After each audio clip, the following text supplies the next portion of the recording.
Hey guys, John here, and welcome back to 100 Sound Design Tips. Today is video 14, and we're going to address some pretty important questions today. I see these happen generally in the beginner space, but the questions kind of go like this. What is the best synthesizer to get? Which one sounds the best? Which one has the most features? Which is the right one to get? Which one should I invest all of my time into? And so on and so on and so on. Now, these questions are important and we should ask these, but I feel like we ask these a little bit too early on in our journey. And I say that because the most important thing is to learn synthesis itself, not necessarily synth X, Y, or Z. Learn sound design, learn how waveforms function with each other, learn routing, what does that do? Because if you get that first, then any synthesizer that you go on, you're kind of just like looking where it is, right? It's kind of like saying, I want to learn how to drive a 2001 Toyota Camry. And it's like, okay, don't you just want to learn how to drive, right? And if you learn how to drive, how things function, okay, what does the gas pedal do, the brake? Okay, how does steering work? Where's my blinkers, right? How does my rear view mirror work? Do I have a sunroof? Kind of things like that. Like just a generalist idea of how a car functions. It's the same in synthesizers, right? What do the waveforms do? What do the filters do? What does modulation do? How does effects change my sound and so on and so forth? That's kind of the most important thing. So learning synthesis is the most important part. Learning sound design is the most important part. And from there, then you can say, I want to specialize in this synth or that synth or so on, right? Because at the beginning, we don't know what we don't know. So let's say you want to create, sounds that primarily deal with wavetable stuff, right? Like that's kind of the path you want to go down. But then you look at Diva and say, this sounds great. But it's not necessarily going to be helpful to you because if you want to do wavetable stuff, Diva's not a wavetable synth, so it's going to be kind of pointless. And the same works in the reverse. If you want to go analog styled or more that kind of sound, then maybe Diva's the ticket. It's a great synthesizer. You wouldn't want to get something with like wavetables and all these crazy features if you just want to do that, right? So that's kind of the main point of this video. So learning synthesis, the fundamentals itself is the most important part, aside from like learning this synth or that synth. And once you kind of get a good idea of how things work, then you can kind of look on the market and look at the synthesizers out there and see, okay, this one is the best synth for me in what I want to do. That's the most important part.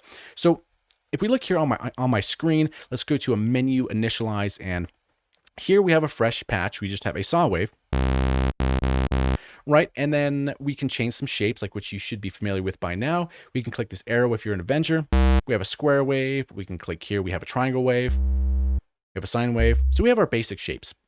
Now, if we know principles of sound design, then we can get pretty far on synthesizers that might even feel limited to us. So let's say, for example, you have a synthesizer and maybe there's just two oscillators, maybe three, but your only options are maybe like saw waves. That's all you have. And you're like, I really need a square wave, but you don't have it on your synthesizer. And you might say, oh, well, this synth sucks because I don't have a square wave. So I want to share something with you, and this is kind of a cool little trick in case you didn't know it.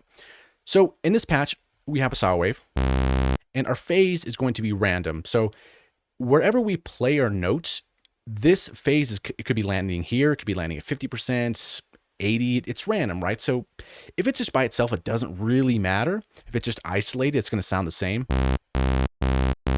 right? If we added another oscillator, which is also random and also a saw,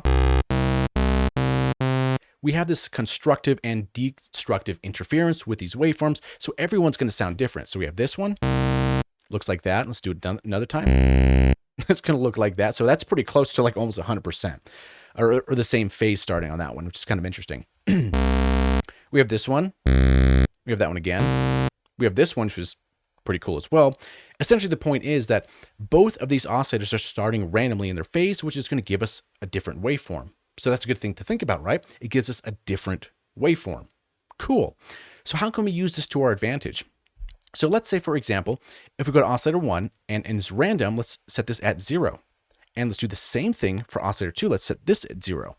So now every time we hit a key, both saw waves are going to start at the exact same spot. And the only thing that's going to change, we're going to get the same waveform, but it's just going to be louder, right? And if we muted this one, it sounds the same, but it's just, again, louder. Now, what happens if they're both the same phase, or the same starting phase, but on oscillator 2, let's say we clicked this here and inverted the polarity, and we play some notes, we're like, oh, I don't hear anything. What is going on here? Right? So as we talked about the harmonics, this is doing the same thing, but in the inverse. So it's doing the exact opposite, which means it's resulting in silence.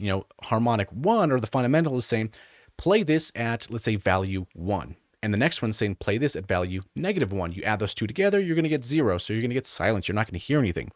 Now, this is the cool part. As soon as we start changing the phase of the second oscillator, let's say we go to 50, we're going to get a square wave. Pretty cool, right? So knowing this, let's say you're on that synthesizer and you say, oh, we only have saw waves.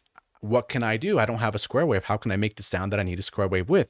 You use 2 saw waves, invert the polarity of one of them, and then change the phase of the other one, and there you go. Then you say, okay, well, I need pulse width control. Okay, great. Well, then change this phase over here. You have pulse width. Okay, I'm going to go super narrow. You can go either direction, but let's say you go here. That's a pretty narrow pulse wave, right?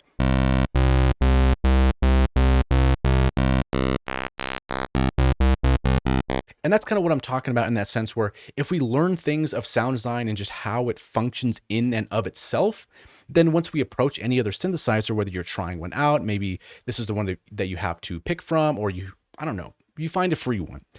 The point is, once you have this knowledge of like what you want to do, the sounds that you want to create, how sound functions by itself, then you're in a way better position to start asking those questions. What's the best synth for me? So that's just something I kind of wanted to address because I see that pop up. What's the best one here? This one has this feature and so on and so forth. There might be some cool features of synths out there that while they are cool and interesting, you may not have any use for them. There may be some like for example, Dext is a free synthesizer. It does primarily FM, but maybe you don't care about FM. So why would you use it? Or maybe you really want to do FM and you want to have a free synth that does it, then that's a perfect one for you. That's kind of what you have to think about. What do you want to do and how many features does it have is only really applicable if you know what you want in the first place. So that's just a little pep talk for the best synthesizer. What's the best one for you? Study your synthesis, study your sound design, learn how things interact with each other, what the different knobs do, because then once you're in that position, you'll evaluate synthesizers much better. And you'll get to the point where you say, I like this one, but I really need this feature. So I'm going to either supplement it or just use that one entirely. So yeah, hopefully that makes you think a little bit more about which is the right one for you. And thanks for watching. We'll see you in the next one.